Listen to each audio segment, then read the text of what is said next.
Lente do Samba, chegando aqui em mais uma edição na TV Santa Maria, aqui com vocês, Marcelo Cabala, na apresentação. Lembrando que esse podcast vai ao ar todos os domingos, às 22 horas, aqui na TV Santa Maria, no site da TV Santa Maria, também no canal 19 da NET, claro, e também no nosso Spotify, Lente do Samba, e também no nosso YouTube. Chegamos aqui com o apoio da Verde Mugo, que desde 2024 nos cedeu as canecas aqui para o programa. Também apoio da Companhia de Passistas da Unidos do Itaimbé. Também apoio do Sérgio Silva, Sergião, presidente da Vila Brasil. Também apoio da Cunha Advogados, também do Francisco Sartório, também advogado. Então, os nossos apoiadores de 2025 do podcast Lente do Samba. Agora, então, chegando na terceira temporada. Nós começamos em abril de 2024, fizemos uma temporada de abril a dezembro, depois de janeiro a março a temporada de verão, e agora então a terceira temporada do podcast Lente do Samba, em nossa edição 54, aqui meu convidado de hoje, o J. Viana. Seja bem-vindo aqui ao podcast Lente do Samba. Muito obrigado, feliz demais com esse convite. Depois que eu também dei uma olhada no Instagram, vi que levanta essa bandeira do samba, da música popular brasileira, então coisa boa estar aqui hoje, falando algumas coisas, um pouquinho da história e sobre samba, que é o principal. Maravilha. Eu acho que quando eu te conheci já faz uns 2 anos, tocando naquele bar ali do hotel, ali no Terrazo? Isso, no Itaimbé ali. Tu fez o samba, tem o samba do Jota. Isso, né? Isso. Aí fala com um, fala com outro. O Jota morou no Rio de Janeiro e tocou com o Jorge Aragão, também se envolveu com a escola de samba, e teu parceiro aqui de banda veio aqui, o Pedro Ribas, eu ia falar Pedro Rimas, mas eles chamam ele assim, Pedro Rimas, né? Que ele vai lançar agora o Balaio de Rimas, né? Então, sim. Assim, chamou ele de Rimas, e agora eu chamo ele de Rimas também. E aí tu fez parte também do Clube do Samba. Sim, desde o início. E morou no Rio lá, tocando com o Jorge Aragão e tudo mais. Então conta pra gente aí, também tu é corretor de imóveis, né? Sim, também. Então, teu envolvimento com a música, com samba e essa vivência também no Rio de Janeiro. Conta pra gente como é que começou a tua vivência na música aí.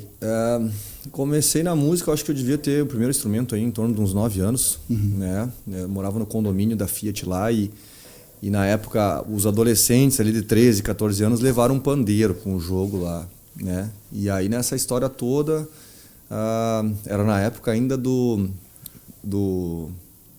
onde tinha o Santamarense, ali tinha os eventos trazia as bandas de Porto Alegre. Vou lembrar o nome do evento ainda, que agora... Não era o Sambalanço? Sambalanço, isso mesmo. Isso. Nessa história toda ali, né, no condomínio, eu com 9 anos, eu acabei... Um dos meninos levou uma tantã na época, né, que era chamada cubaninha. E daí, daquela cubaninha ali, eu vi que ninguém queria tocar ela. Eu falei, eu vou tocar isso aí que ninguém quer. E aí, com 9 anos, pedi a primeira cubana. Comecei a estudar sozinho, aprendi os primeiros toques no pandeiro. Depois conheci uma pessoa muito especial na época ali, que é o Jaime, também grande amigo, que era do Exército, foi o meu primeiro professor que me ensinou as primeiras diferenças de levadas de pandeiro, tantã, repique de mão também, e me deu 3 discos. Desses 3 discos, ele falou assim, senta e escuta, que era Grupo Raça ao Vivo, tinha Bete Carvalho e um do Zeca. E escuta isso aí, depois a gente conversa. E aí começou a história toda. Mais ou menos ali começamos a tocar, na época, a banda de pagode do condomínio, né? E aí eu entrei para a banda do Exército em 2006, para chegar nesse ponto do Rio de Janeiro, né? Sim, sim.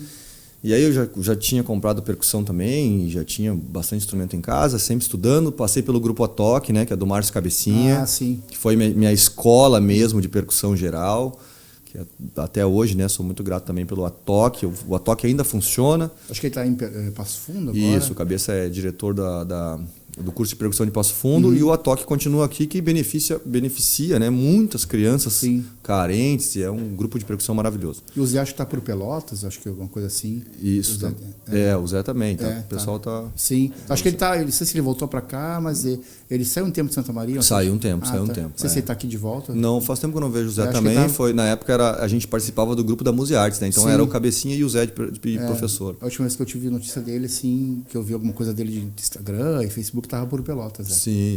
Era muito legal esse grupo aí, eu já vi show no teatro também. Sim, o Atoque. O legal é a criançada, né? Ter esse movimento da criançada aprendendo desde criança e dar um foco também, é bacana pra caramba. Mas antes desse salto aí que a gente vai chegar ainda no Rio de Janeiro, Tu falou que tocou ali no Bar do Boni. Bar do Boni. Que era em frente ao antigo cinema, que hoje é a igreja ali, né? Sim. Ali já foi Armazém Sul, outros bares também. Sim. Então, que ano era isso aí quando tu pegou o Bar do Boni ali, mais ou menos? O Bar do Boni foi em torno de 2000, sim, 1999, eu acho, por aí. Tá, então depois que virou Armazém. Depois virou Armazém. Tá. Ali naquela região era muito movimentada, né? Porque tinha o ponto de cinema, tinha o Coyote, depois o Coyote virou território. Isso. Era ali para cima, na rua. Groove também, uma época. E tinha a distribuidora na rua. Na rua, ali era um point, né? Tinha outro lado também da rua, tinha o Liverpool. Depois foi e era a Boate Cinema, né? Tinha a Boate Cinema onde era o cinema. Na verdade, acho que ainda era Cinema Glória, se não me engano. Isso. Que era embaixo e em cima. Isso aí. Sim, aquela região era muito boa. Tinha mais, assim, 90, tinha o Panaceia ali embaixo, tinha Boate Greco. Sempre... Quem tem mais de 40 vai lembrar. A gente é desse tempo. E realmente foi uma região muito rica. E hoje, passando ali, nossa, dá uma tristeza, porque não tem nada. Foi ali, ficou meio jogado aquela região ali, né? Então tu pegou ali e começou a tocando ali. Isso, o primeiro samba profissional mesmo ali foi com a banda, o Embala Samba, que era a banda do Jorge Milico, né? O Embala Samba, que era uma banda que na época fazia junto com Santa Maria, tinha Embala Samba, tinha a Só Realce e o Mistura Fina, que era uma das três principais bandas que tinham, né, antigamente. Esse nome eu lembro, Mistura Fina. Isso. Daí eu comecei ali, toquei ali. E aí depois tinha a minha banda, que na época a gente colocou, que era o Conversa Fora. O Conversa Fora ainda existe até hoje, né? Sim. Mas a gente criou o Conversa Fora no condomínio da Fiat lá. Pra gente não se alongar na história, daí a gente começou a tocar ali, fui pra banda de baile, enfim. Depois, quando eu tava no Exército, ali em 2006, eu fui tirar umas férias no Rio de Janeiro. E já estudava percussão e tudo mais. E nessas férias, no Rio de Janeiro, eu fiquei 15 dias lá. Eu fui no show na época do Gustavo Lins, né, que era um cantor de pagode, bem famoso na época. Nesse show estava tocando um percussionista, o Carlinhos Gonzalez, que era na época a gente só escutava disco, via os encartes do disco ali, e aí a gente lia o nome das percussionistas e tinha as revistas, né? Tinha revista que tu lia, aí tu via o que tinha de instrumento na época, de percussão para comprar e tudo mais. Tinha revistinha tinha para percussão também, para isso, tocar. Tinha. Assim, tinha para violão, teclado, tinha para percussão também. Aí na época tu tinha as marcas a contemporânea, tinha umas marcas que tinham na revista. Sim. E eu era muito fã desse percussionista, e ele estava tocando na época, naquele show. Era uma das, tipo, de músicos assim que existia no Brasil, do pagode, e aquela banda era uma das melhores, a banda do artista, né? E aí eu vi ele tocando, e eu falei, vou o que me passou, que eu me lembro até hoje, eu assistindo o show, falei, olha, se eu tenho as mesmas marcas de instrumento dele. Estou estudando e consigo tirar, entre aspas, a mesma sonoridade dele. Claro que o Carlinhos, na época, ele já tinha tocado com o Tim Maia, ele já é um percussionista até hoje sensacional. Carlinhos Gonzalez. Daí eu falei assim, mas eu com 20 anos, né, mais ou menos, falei, eu tenho condição de estar aqui. Também tenho condição de chegar, né, a esse nível. Ele, claro, tem muito mais experiência que eu, mas eu já estou no caminho certo. Será que eu não daria certo no Rio de Janeiro? E aí fiquei com aquela coisa na cabeça. Falei, um dia eu vou vir morar aqui. E voltei para Santa Maria e tal, estava no Exército. Aí um dia, em 2008 ali, eu falei assim, vou vender tudo que eu tenho. Eu tinha um carro, tinha um Monza velho, né? Vou vender esse Monza aqui e vou embora pro Rio. E aí vendi o Monza, passei nos trocos. Peguei uma empresa de logística que tinha na época, botei todo o instrumental dentro, que era um horror de coisa, tinha muita percussão. Nessa época já estava no Clube do Samba? Não, o Clube do Samba se criou em 2010, quando eu voltei do Rio de Janeiro. Tá. Porque eu fui em 2008, fiquei um ano. Sim. E aí nesse ano eu pude tocar com algumas bandas pequenas na época, mas, por exemplo, o meu primeiro diretor musical nessa banda, que é o Luciano Bro, que é um baterista, hoje o Luciano Bro ele é diretor musical do Xande de Pilares, grande amigo, que foi que me ensinou muito na época.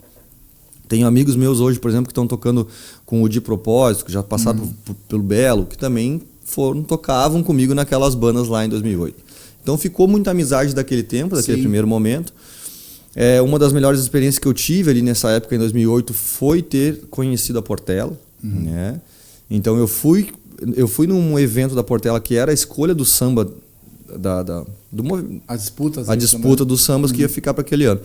E aí naquele evento ali eu fui apresentado pro pessoal da bateria e me perguntaram, tá, que instrumento? Tu toca instrumento? Não, eu toco, sou percussionista. O que tu quer tocar na bateria? Eu falei, do nada, não sei, eu falei cuíca.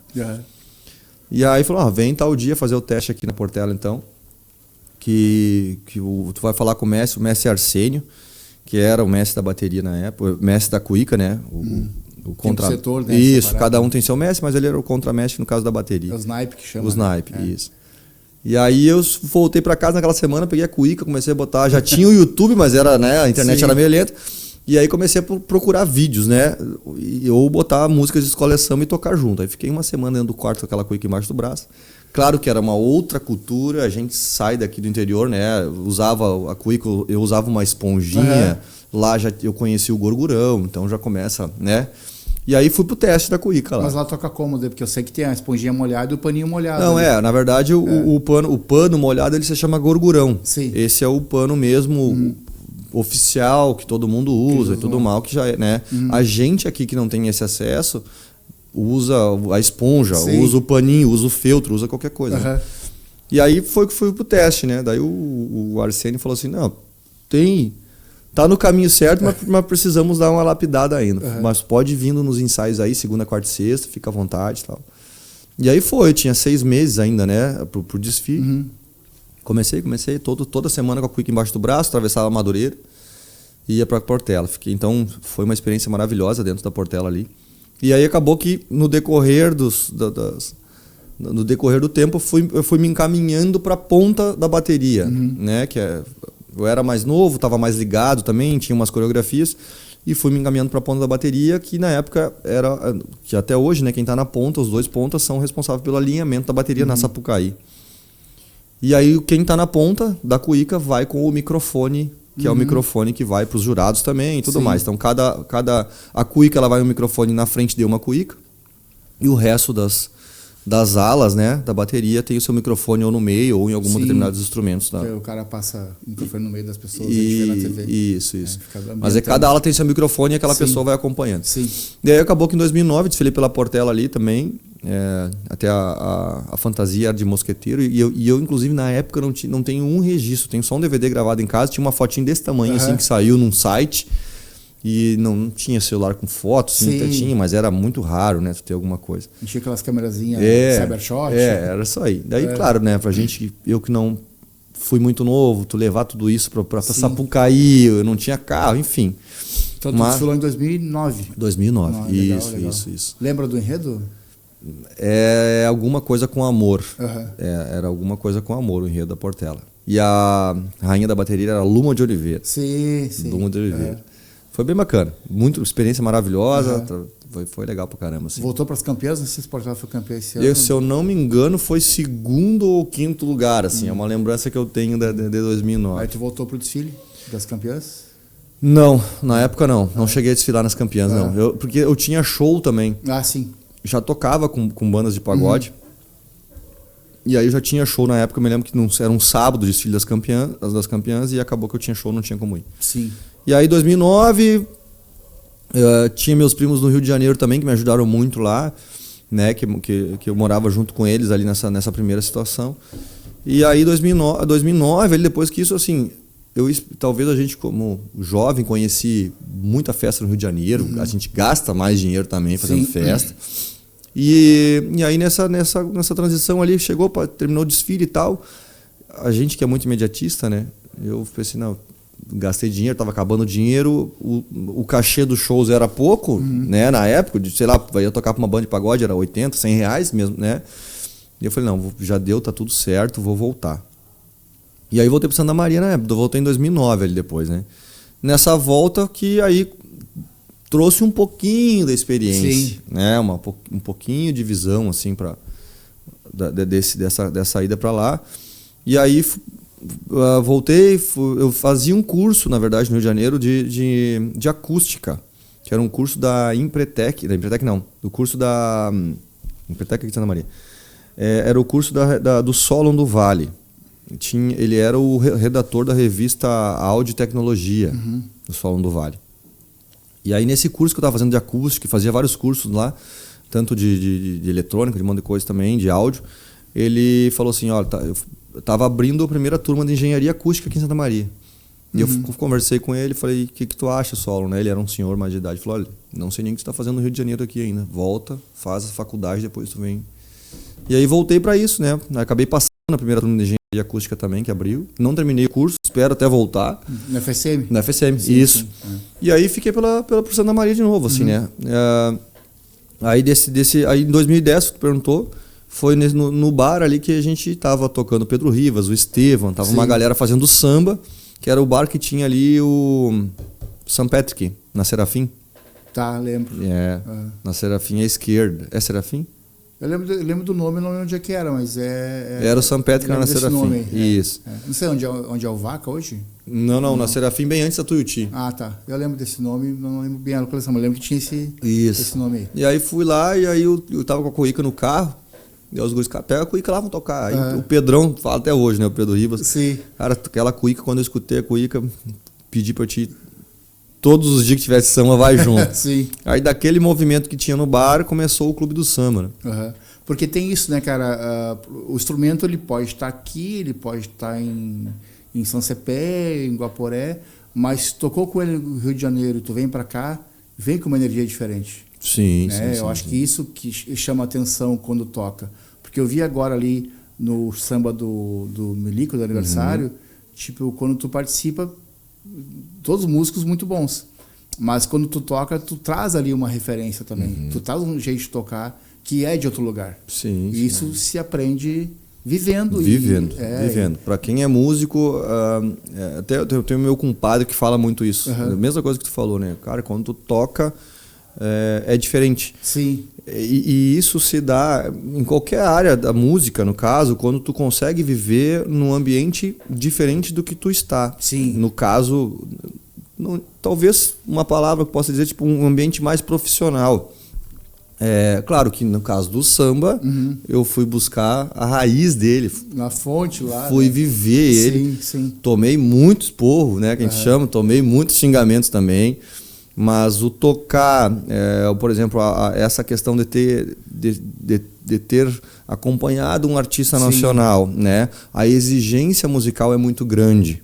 Né? Então, estive perto de grandes referências, pude tocar ao lado de grandes referências hoje da percussão do Brasil e, digamos assim, mundial, porque né, o samba é nosso e é o único samba que existe no Brasil, então seria o original do mundo. A música acho que eu vou festejar, a coisinha do pai tá na lua lá. Sim, tu acordava o robozinho. Acordava o robozinho. Inclusive, a gente gravou o Fantástico, que era sobre isso também.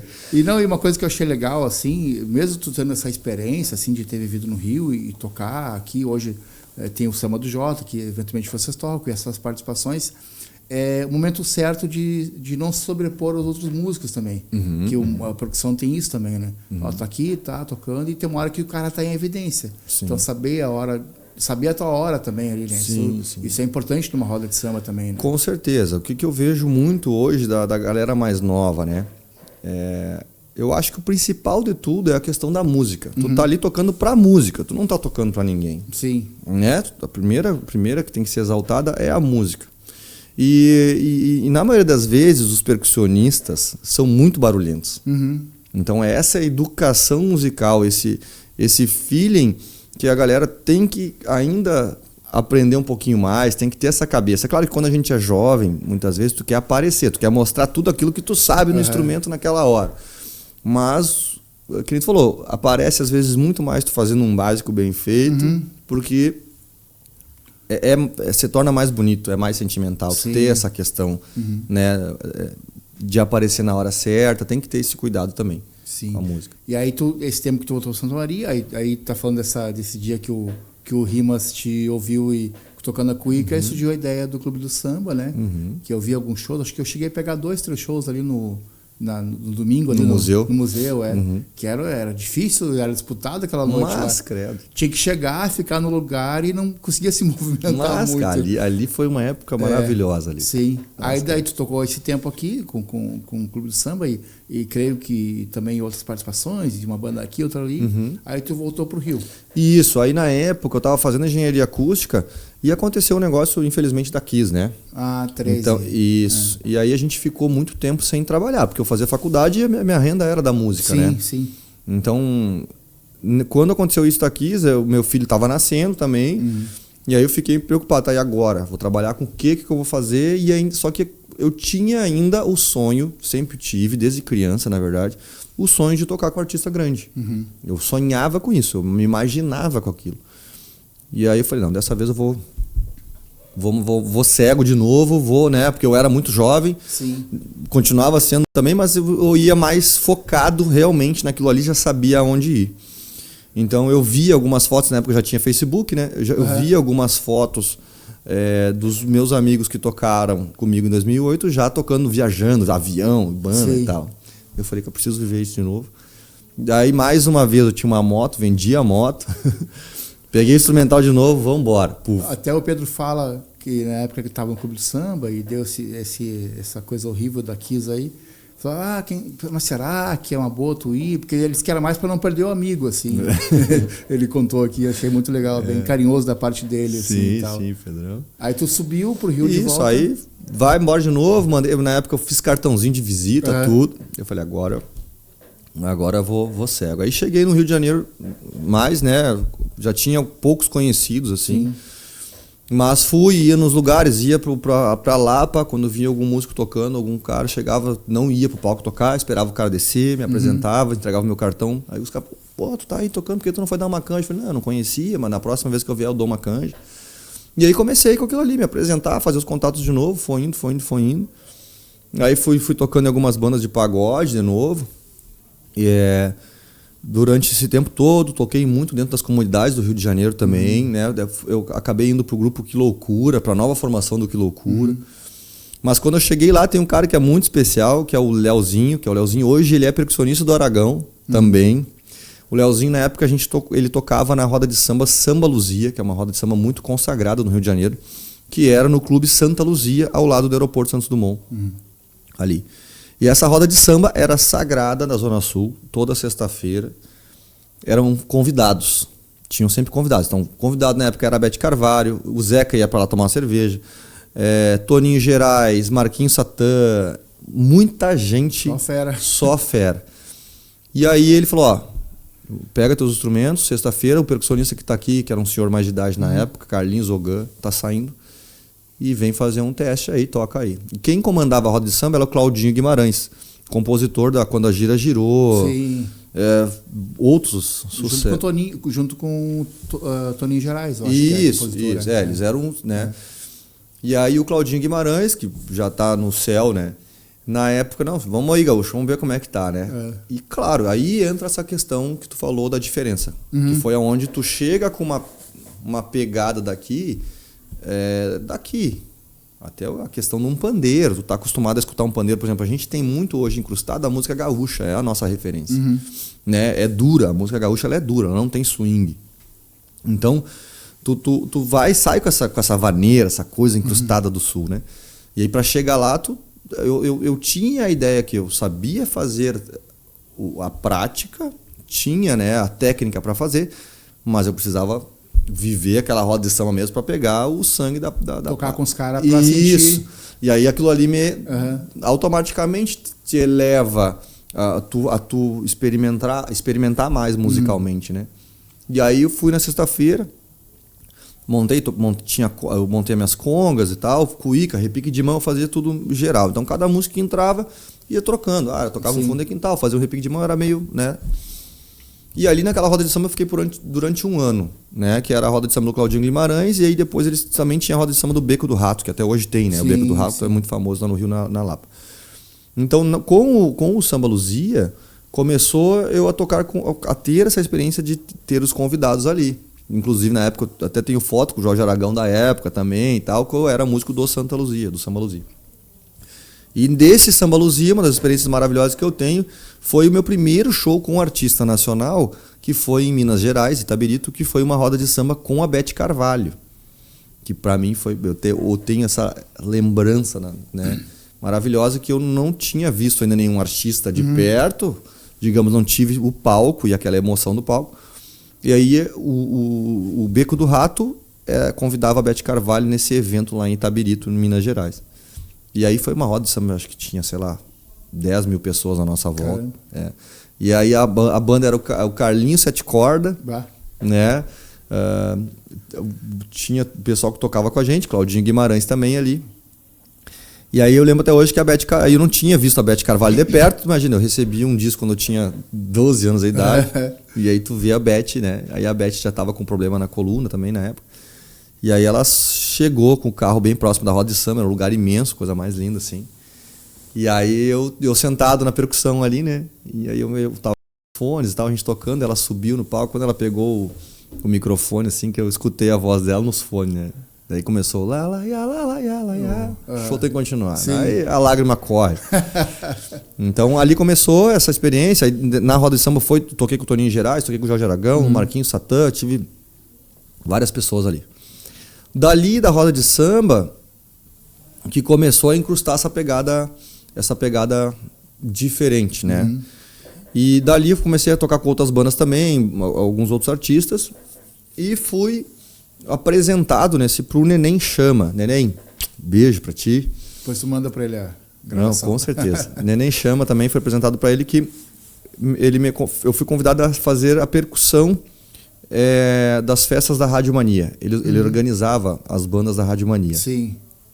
Então, nos eventos da Rádio Mania e Costa Verde, são duas rádios grandes do Rio de Janeiro, eu montava minha percussão, recebia o cronograma e ficava responsável por fazer a percussão para os artistas que iriam participar da festa. Então eram 12, 13 artistas por dia, era um evento que começava início da tarde, e aí recebia o cronograma. Aí dentro dos artistas era Xande de Pilares, Sorriso Maroto, Mumuzinho, Périx, Thiaguinho, todo mundo ia participando, cantavam 5 músicas e ia rodando. A banda base.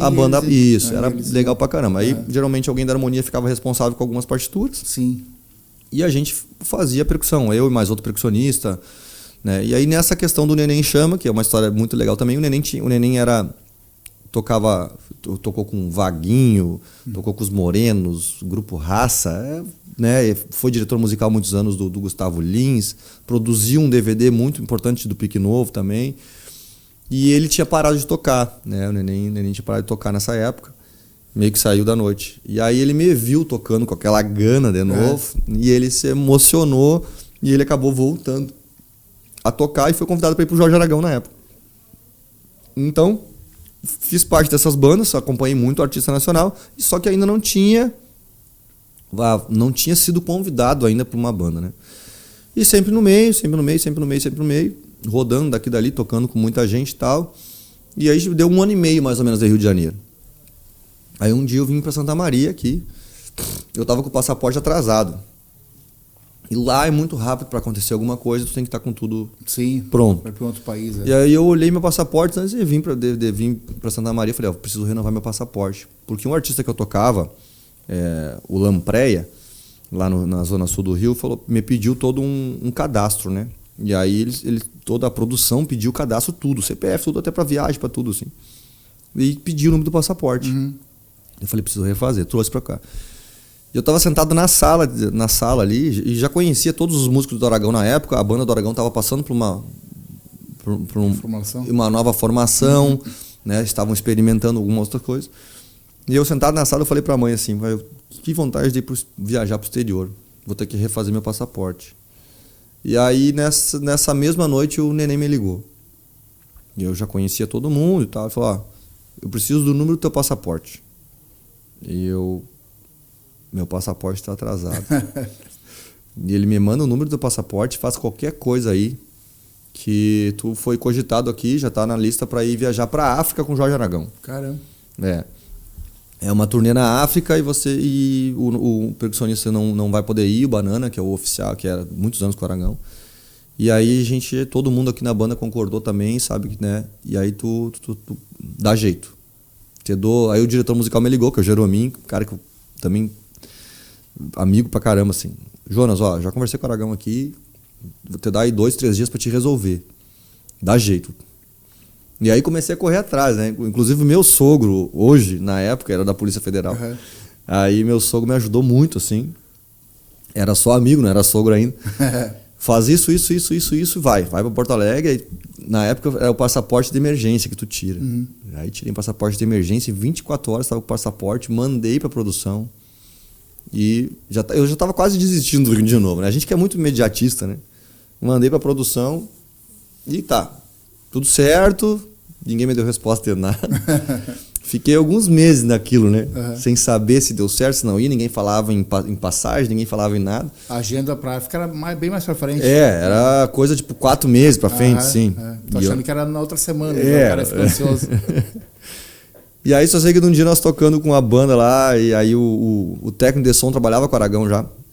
Falou, teu nome tá na lista lá, tá tudo certo. Eu falei, mentira. Não, tá tudo certo, a passagem tá comprada, vamos viajar pra África. Aí foi, aí nesse dia aí foi onde eu conheci o Aragão, assim, mais próximo, né, num ensaio antes de viajar. E na época eu fui fazer pandeiro e o chocalhão, assim, que tinha na banda. E aí embarcamos pra África, aí foi, né? Foi bacana pra caramba. Fizemos alguns ensaios, embarcamos pra África, Baía das Gatas, né? Cabo Verde, África do Sul. Quantos shows lá fizeram? Fizemos um show só. Passamos 16, 18 horas em Portugal e fomos pra a ilha, é uma ilha vulcânica. E aí a gente ficou uma semana porque não tinha voo de volta. Sim. Num hotel lá bem isolado, foi bonito pra caramba assim também. Festival com várias bandas do mundo inteiro, banda de reggae, banda da Angola.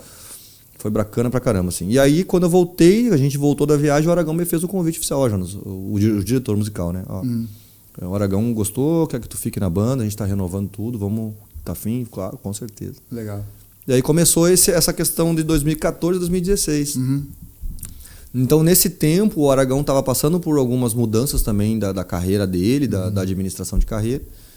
A gente fez muito show bacana, viajei muito nessa época, gravei quase todos os programas de TV.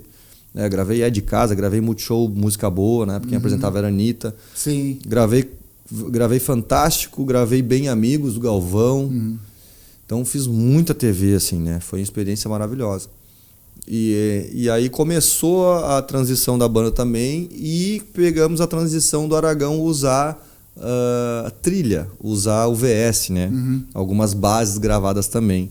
Até nas gravações ele usa um pouco isso. Isso. Tem uma música de 2020, que era aquela DC, que você chegou a ver essa música, o Tio não estava mais na banda, que era 2020 depois de Cristo. Sim, não, com certeza. Com certeza. Ali tem uma base programada ali, né? Isso, algumas coisas. Na época, porque a gente montava, o Jerominho começou a fazer a direção musical, né, um bom tempo nessa questão, e aí estruturar o show mesmo, que depois esse show virou o Jorge 70. Né? Depois, então essa estruturação lá em 2016 começou a virar realmente novos arranjos, novos shows, né?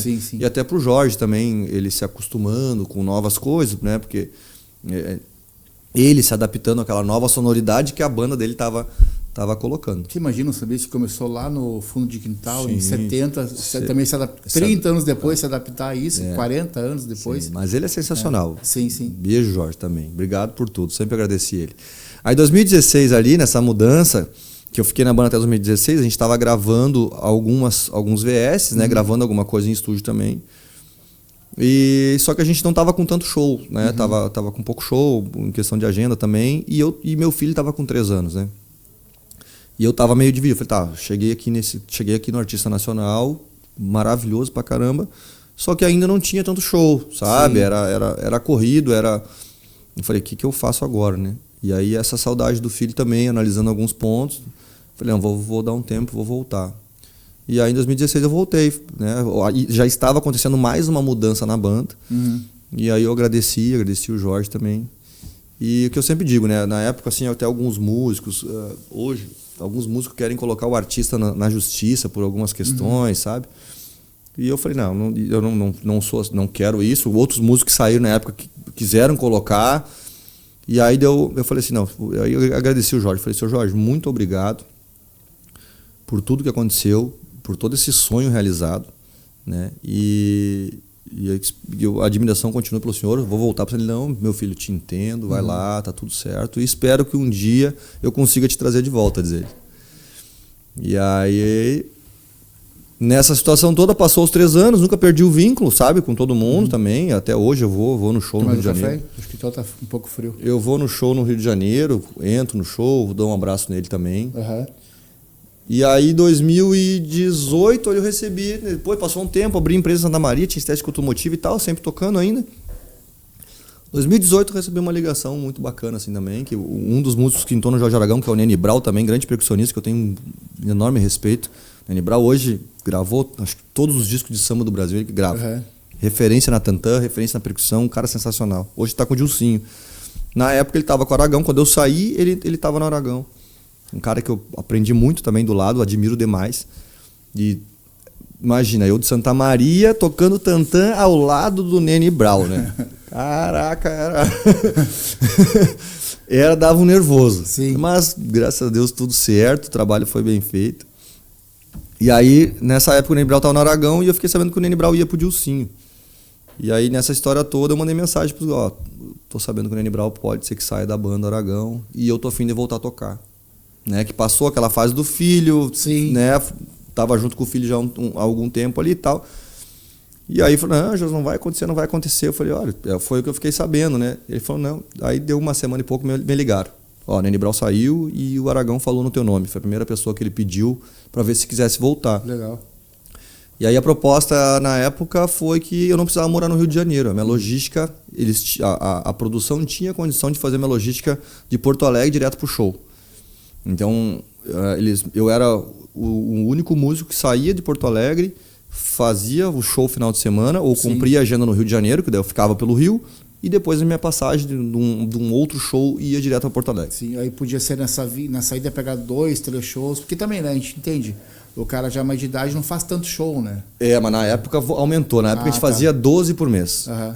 Era corrido, era bastante. Fazia muito Recife, Brasil inteiro de novo, Manaus e tudo mais. Sim. E aí também, me ligaram, tá aqui o show, tira o show e tal dia tu vai tocar, acho que o primeiro show foi em Uberaba, uma coisa assim. Tá aqui o show, tira o que o Nene Brau fez aí e mais ou menos essa ideia e vamos lapidando. E aí caí lá de paraquedas. Vai, o show, nervosismo bateu, mas graças a Deus tudo certo. E aí ficamos nessa época do 2018 ali, que foi onde foi gravado também essa honra de ter gravado o disco Jorge 70. Ah, sim. Né? Que graças a Deus ficou a minha percussão gravada, ficou a minha tantã lá ao vivo, ficou algumas coisas de atabaque também, tudo mais. E aí fiquei nessa banda até a pandemia, que daí foi onde deu a queda de todo mundo mesmo, né? Infelizmente. Que daí foi que a banda reduziu de 12 pessoas, reduziu para 6, que até hoje mantém 6, né? Então foi essa redução, essa mudança que aconteceu para quase todo mundo. Né? Sim. Esse Jorge 70, eu estava te falando que eu tenho um programa de rádio também, que é o Brasil Soluções, que sempre quando o artista lança um álbum novo, eu toco ele inteiro, né? Tipo, 3, 4 músicas do programa. Aí o Jorge 70 eu toquei inteiro lá. Agora eu tô tocando da Beth Carvalho, Samba Book também. Muito lindo. Os arranjos do Jerominho, de Saramago, violão 7 cordas. E o lance do Jorge 70, que foi o que o Jorge Aragão falou, né? Que a gente estava num camarim falando, ele falou que eu quero uma coisa pau e corda. Não, ele não queria outro tipo de instrumento eletrônico, digamos assim. O único instrumento que tinha mais seria o baixo, digamos assim, que né? Sim. O resto era essa questão muito raiz. Mais orgânico. Mais orgânico, Então, se tu prestar atenção no disco ali, os arranjos é muito solo de cavaquinho, violão 7 cordas e violão 6. Sim. Né? Então, aquilo ali ficou sensacional. E eram 5 percussionistas também. Então, era muita... E os arranjos ficaram lindos. Sim. Desse tempo que tu tocou com o Jorge, essas experiências do Rio, assim... roda de samba. Agora também tá uma polêmica, né, com os quiosques lá do Rio, né, que tem muita sujeira na praia, deixam garrafa. Mas isso aí é gente que vai lá e não tá nos quiosques. Porque os quiosques nem garrafa de vidro tem. Eu estava vendo no programa o Samba Social Clube da Rádio Tupi, com o Carlinhos Jesus falando sobre isso também, levou os músicos lá para falar. Então, que também, não sei se chegou a ver essa polêmica. Vi no Instagram ali alguma coisa sobre. Vai perder, se acontecer isso, eu acho que não acontece, porque o Rio tem um prefeito sambista, né, portalense, está sempre nas rodas de samba e vai no carnaval com o bonezinho da Portela, então, o chapeuzinho da Portela. Então, acho que não vai deixar acontecer. Mas seria uma pena se acontecesse, né, porque toda uma cadeia, né, e dessas rodas de samba que tem. Agora, qual que é a tua melhor lembrança desse tempo todo, assim, dessas viagens, a convivência com esses sambistas, o que tu guarda de mais interessante e, eventualmente, algum perrengue que tenha passado aí nessa vivência aí?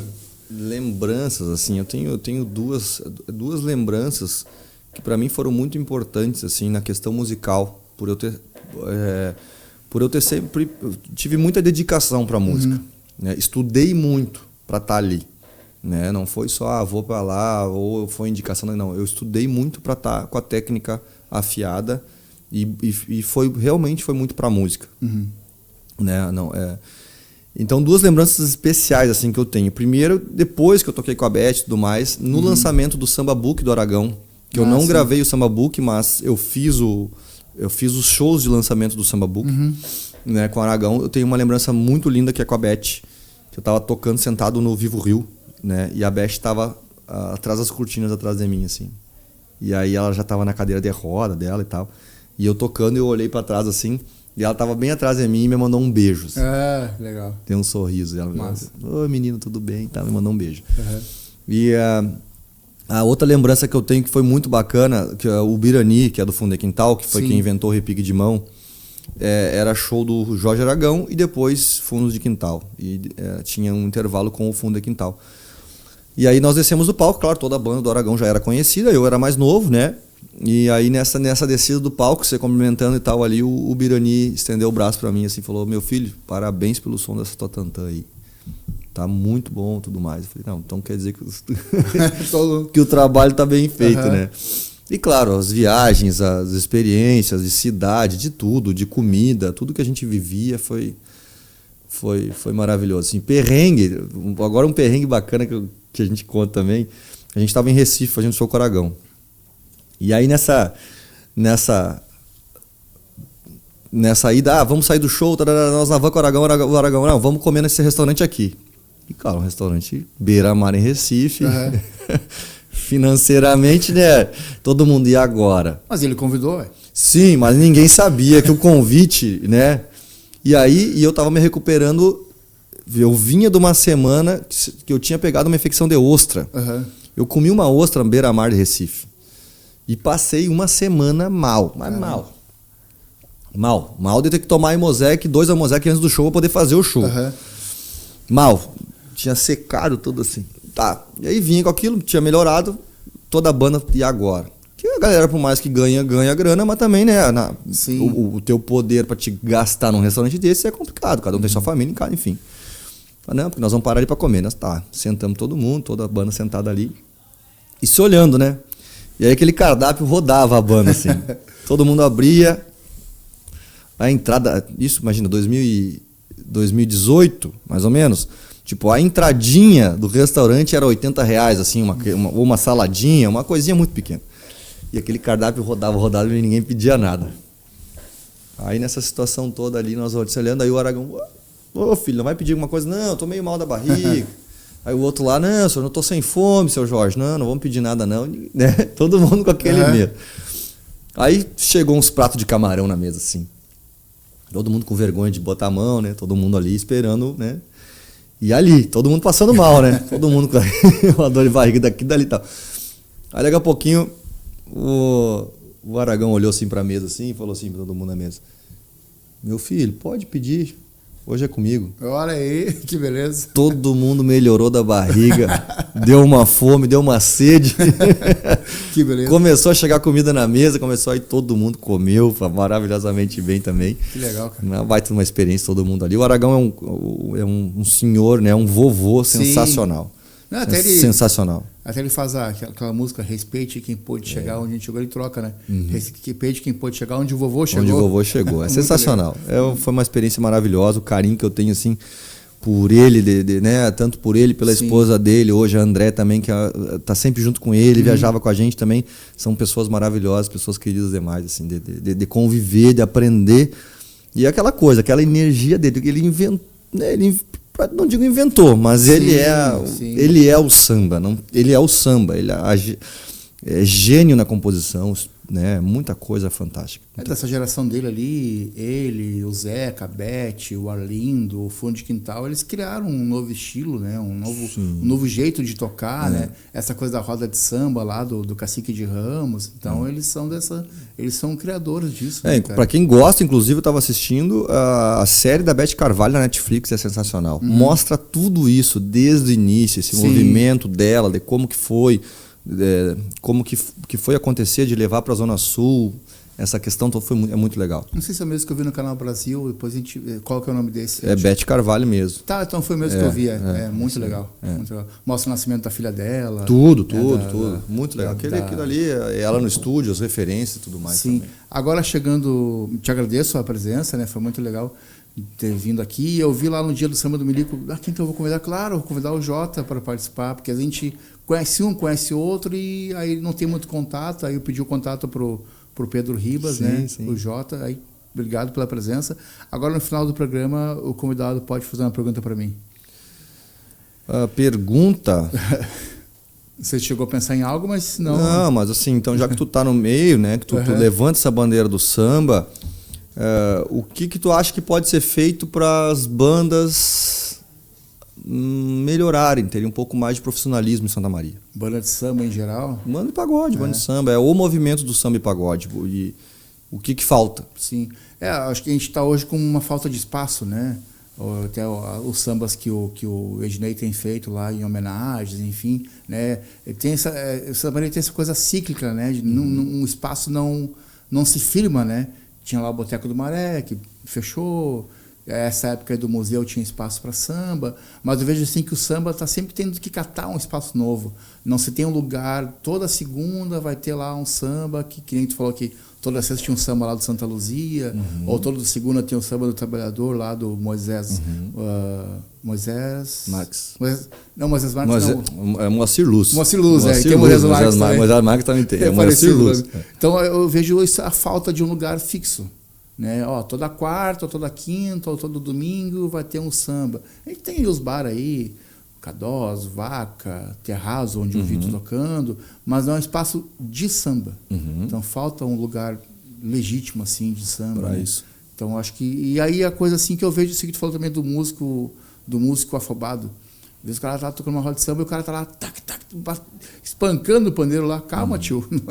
Vamos com calma. Assim. Eu também não tenho uma vivência com eles, não sei o quanto que eles estudam, o quanto que eles ouvem de música durante a semana. E tem essa coisa também que é misturado, fazem samba em funk, versão de funk em samba, sertanejo em samba. Isso eu já não gosto.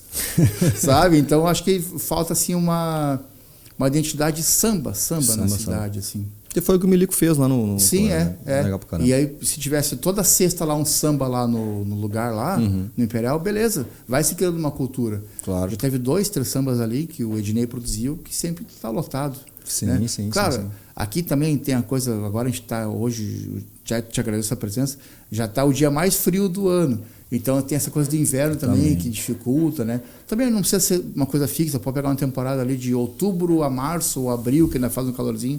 Faz uma temporada fixa aí para ver se a coisa anda. Se a coisa firma e gira a economia para os músicos também, tudo mais.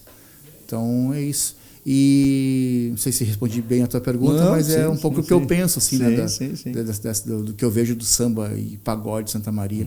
E quem que tu gostaria de ver convidado aí, onde tu está sentado agora para participar aqui do podcast? O Estevão e o Jorge Milico.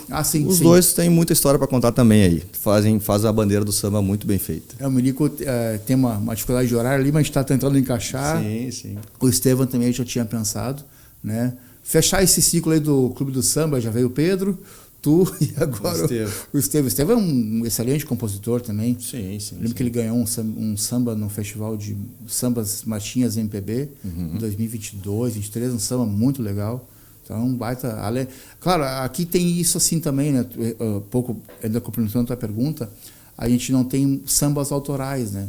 Os músicos, né, têm que tocar música de outros artistas, sim, né? Sim, com certeza. Então, tu vê, esses cantores do Rio, tu falou do Moisés Marques e outros, assim, eles vão pro samba cantando músicas deles. Eventualmente cantam outro samba ali, de outro artista e tal, mas a maioria das vezes, basicamente, músicas deles. Sim, Isso sim. eu sinto um pouco de falta também, de bandas que tocam as suas próprias músicas, né?